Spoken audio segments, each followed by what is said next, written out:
Buenos días. Mi nombre es Sara Tapia y como la amiga les digo, esto es parte de mi proyecto personal.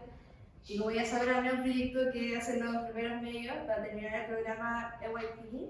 El objetivo de aprendizaje que yo quería lograr con este proyecto era analizar la historia del feminismo y su repercusión en la sociedad actual para crear una charla expositiva mediante la cual concientizar a personas de 12 a 14 años de edad del Colegio St. John's y otras partes del mundo. O sea, básicamente como informarlos y lograr un impacto en la sociedad a través de ustedes, haciendo que se cuestionen ciertas cosas que están como instaladas en nuestra mente.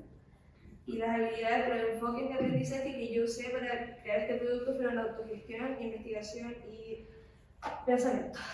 Hoy les voy a hablar de un tema controversial, ustedes ya ven de qué se va a tratar esto. Y sí, eso. Entonces, bien, para empezar, levanten la mano todas las personas que sepan lo que es el feminismo. Bueno, como ya sabrán, el feminismo es un movimiento social y político por los derechos de las mujeres y la abolición de su opresión y explotación. Bueno, este movimiento surge a inicios del siglo XVIII como resultado de un movimiento intelectual llamado la Ilustración, aunque en esos tiempos no se denominaban como feministas. La Ilustración básicamente promovía la igualdad natural entre los hombres. Son los hombres, claramente, porque los hombres en esa época eran súper inteligentes y a nadie se le ocurrió que en el futuro las mujeres iban a armar todo el movimiento contra esto. Bueno, entonces esta manera de pensar la que da inicio a cosas como la Revolución Francesa y la creación de los derechos del hombre y ciudadano. Y entonces hubo mujeres como Mary Wollstonecraft o Laura Bush que se dieron cuenta como de esta exclusión que había hacia las mujeres y que empezaron a escribir y a hablar sobre esto. Y aunque fue algo que quedó como en pausa, se reconoce que este es como el origen del feminismo.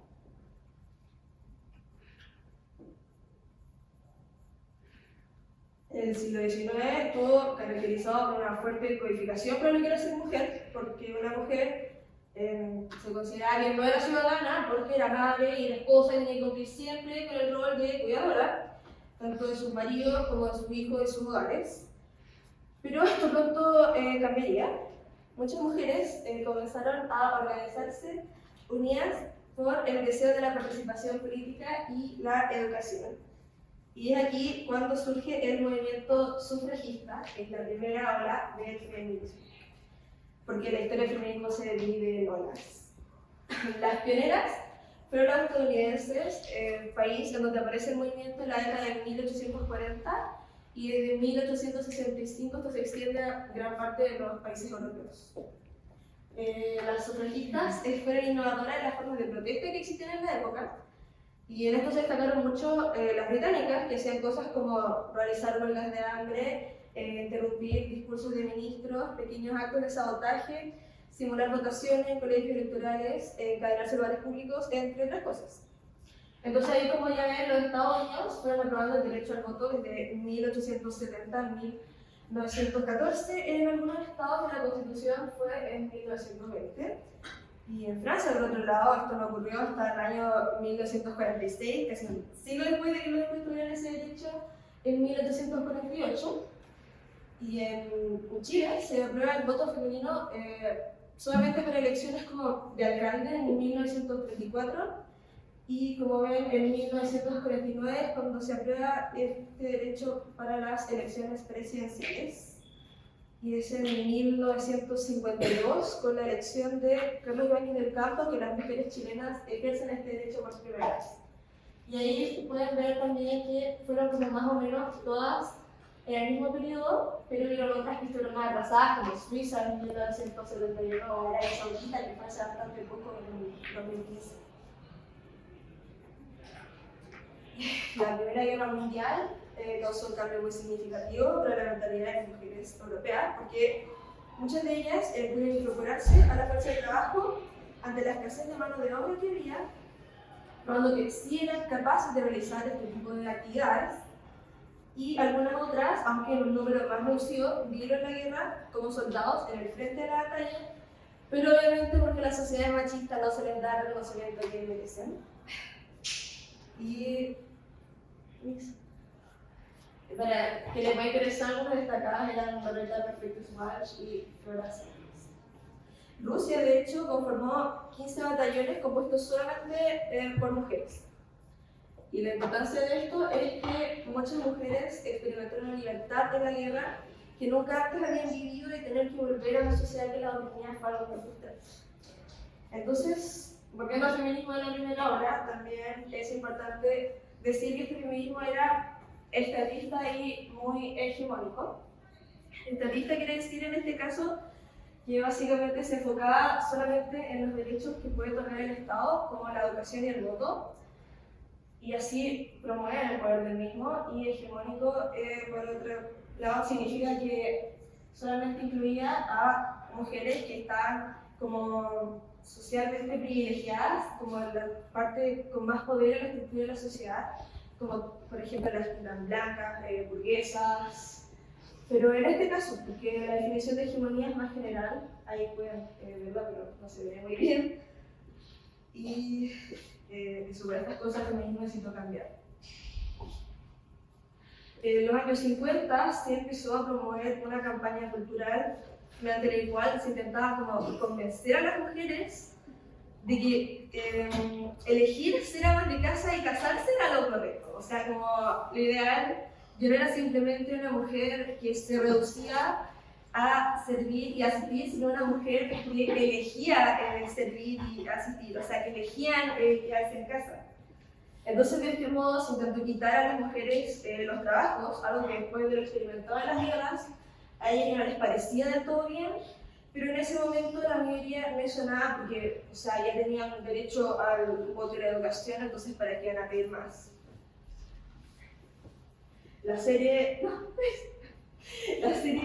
Hechizada es el ejemplo perfecto de esto, aunque es cierto que la serie de los años 60 igual sirve.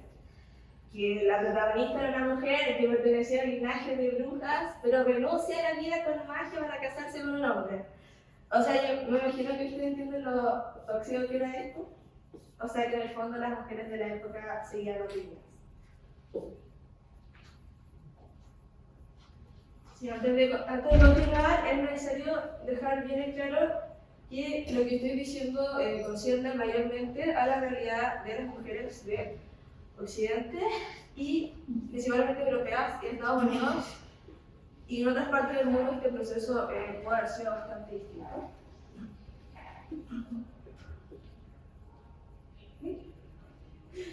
Entonces, en los 60s y 70s hubo mujeres como la conocida Simone de Beauvoir o Kate Millett, que fue una de las fundadoras de la rama radical del feminismo, que, abro paréntesis, no se tiene que confundir con el odio hacia los hombres, es una rama que se llama radical, pero pero eso lo vamos a ver más adelante, pero no es odio ni la búsqueda de solidaridad, que es algo que la gente tiende a pensar. Entonces ellas se dieron cuenta de que su opresión no provenía de la falta de derechos que les podía otorgar el Estado, como la educación y el voto, sino de sus relaciones cotidianas con los hombres y cómo estos ejercían poder sobre ellas para reafirmar su propia masculinidad. El feminismo de los 70 especialmente estaba enfocado en los derechos reproductivos y sexuales y en las relaciones cotidianas entre hombres y mujeres. Y esto es la base de la rama radical del feminismo, porque buscaba la raíz del problema. Lo personal es político era la nueva frase que representaba a este ideal feminista, y esta es la segunda hora.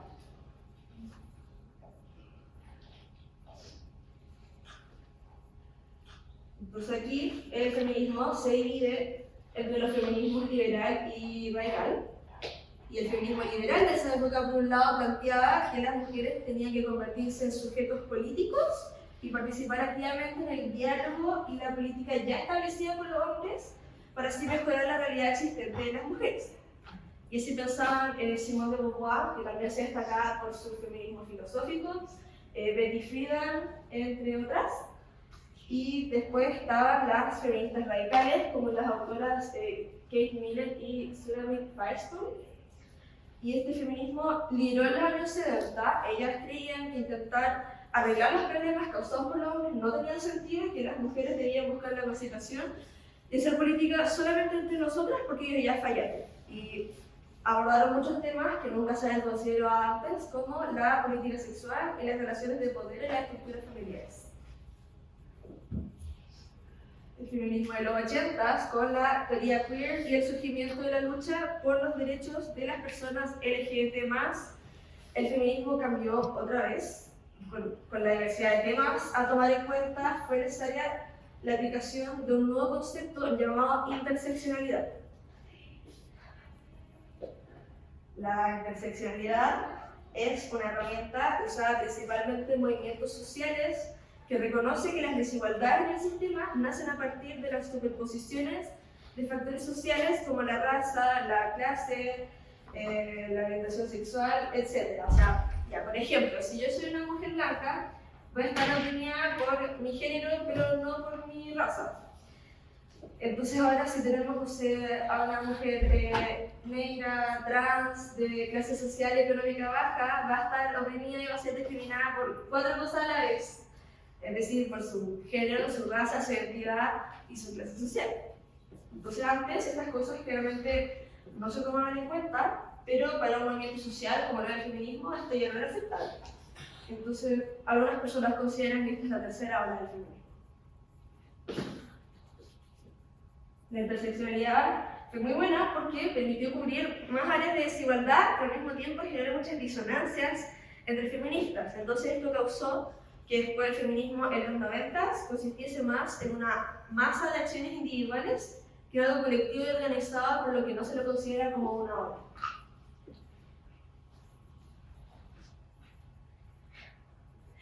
Y llegamos a la actualidad.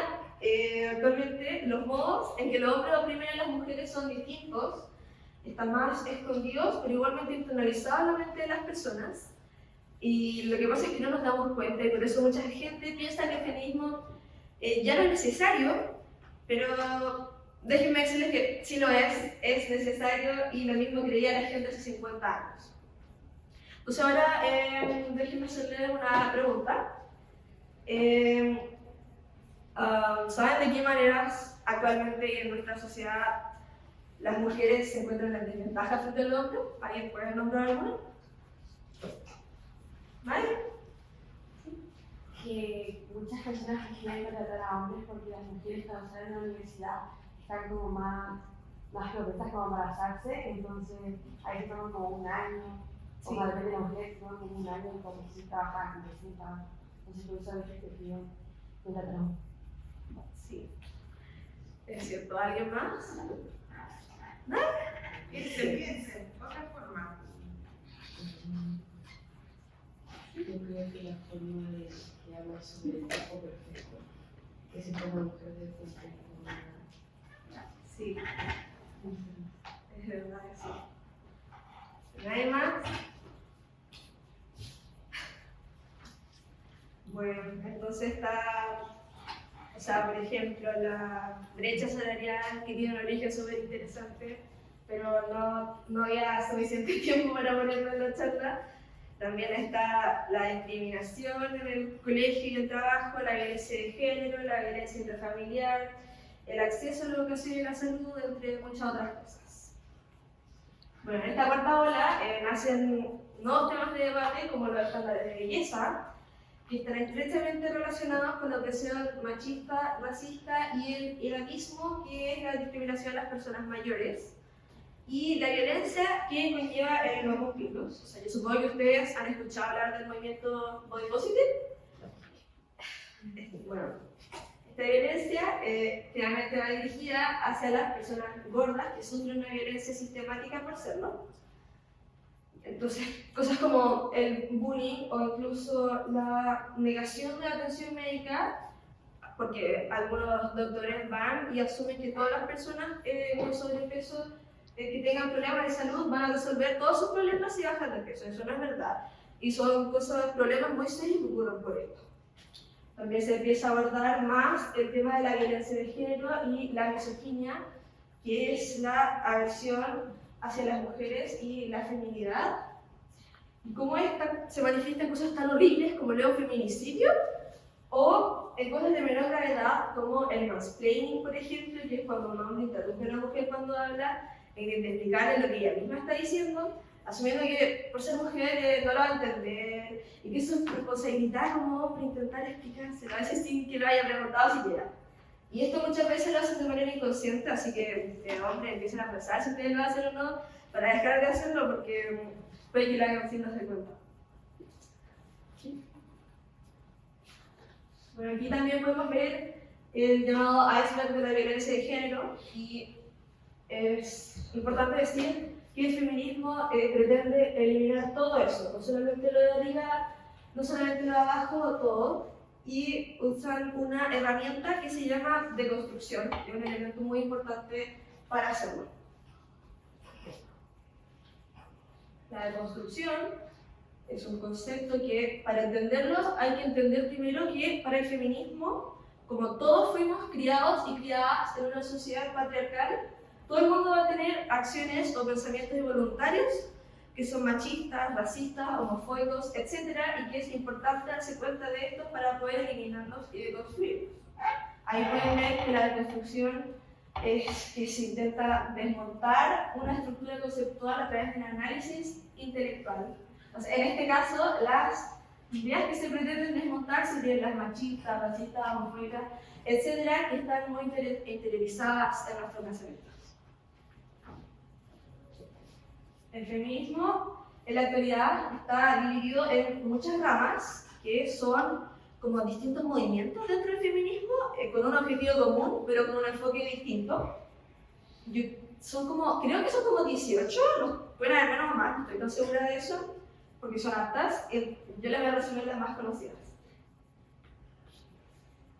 Está el feminismo liberal, que fue el primero en aparecer, y ellas plantean que la situación patriarcal es una desigualdad y no una relación de opresión ni explotación, al contrario de los otros feminismos, y no considera que el hombre sea el causante del problema, sino que lo considera como una víctima de su propio sistema y pretende mejorar lo que ya existe en lugar de eliminar de raíz el problema, como lo hace el feminismo radical, y es bastante popular en Estados Unidos. También está el feminismo radical, que actualmente intenta definir al ser mujer con una realidad biológica que se ha construido socialmente a través del tiempo. Su objetivo es emancipar a las mujeres y personas del sexo femenino, aboliendo el género, entendiéndolo como un sistema de opresión, y al patriarcado. O sea, yo creo que ustedes saben lo que es el patriarcado, pero si no, básicamente es el nombre que se le da a este sistema que pone a los hombres blancos, clase alta, heterosexuales, etc., por arriba de quienes no cumplan con estas características. Pues está el feminismo afrofeminismo, que es una rama que lucha contra la doble opresión que sufren las mujeres racializadas, y por esto solamente mujeres y personas del sexo femenino que sean negras o afrodescendientes pueden formar parte de él. Nace a partir de la experiencia de la mujer negra y sus propias opresiones y vivencias, y declara que el racismo, sexismo y la opresión de clase están estrechamente relacionadas. Por si acaso, esta información fue recolectada directamente de la página Afrofeminas, y si alguien quisiera informarse más acerca de este movimiento, se lo recomiendo. Después está el ecofeminismo, que se basa en combatir la opresión que sufren las mujeres y el medio ambiente al ser ambos objetos de consumo de los hombres. Su planteamiento es que la cultura patriarcal oprime tanto a las mujeres como al medio ambiente, y el término fue creado por esa persona que no sé pronunciar su nombre en los años 70 y su objetivo es agrupar al feminismo y el ecologismo en un solo movimiento para crear un mundo más equitativo y saludable. Entonces, para pertenecer a este feminismo también claramente hay que ser consecuente y tomar como mínimo acciones individuales por el medio ambiente, como lo es, por ejemplo, llevar una dieta a base de plantas. Después está otro que es uno de los más controversiales, el feminismo marxista, que está conformado por mujeres y personas del sexo femenino que no forman parte de la burguesía, están en contra del capitalismo y plantean que el socialismo-comunismo es la forma de liberar a las mujeres, ya que el sistema capitalista conlleva la opresión de las mujeres, materializar desigualdades económicas y otras cosas que pueden leer ahí. De hecho, el tema de la opresión de la mujer ligado al capitalismo ya se tomaba en cuenta desde el manifiesto comunista que escribieron Karl Marx y Friedrich Engels, en donde abordaban que la opresión hacia las mujeres nacía de las crisis sociales, la familia y el matrimonio. También existen el feminismo neurodivergente, el feminismo de la igualdad, el feminismo de la diferencia, el feminismo filosófico, el feminismo postmoderno, el feminismo antiespecista, el feminismo anarquista, el transfeminismo, el lesbofeminismo, entre otros. Son hartas normas. Entonces, antes de terminar, ¿alguien tiene alguna duda, comentario que quisiera hacer? ¿Sí? ¿Cuál es su opinión sobre el tema? Su opinión sobre el tema en general, sobre el feminismo. ¿Cuál es su opinión? Mi opinión sobre el feminismo, yo creo que el feminismo es un movimiento necesario, pero hay algunas cosas de ciertas normas con las que no estoy de acuerdo. Sí. Por ejemplo, también han habido casos de feministas que le han arrancado las gónadas a un perro por ser hombre, por ser macho. Y sí, de eso pasó. Y también han habido feministas que se han metido en distintas religiones para promover el feminismo. ¿Qué opinas de eso? Bueno, o sea, yo creo que eso es la mínima minoría. No sé si. No, nadie puede.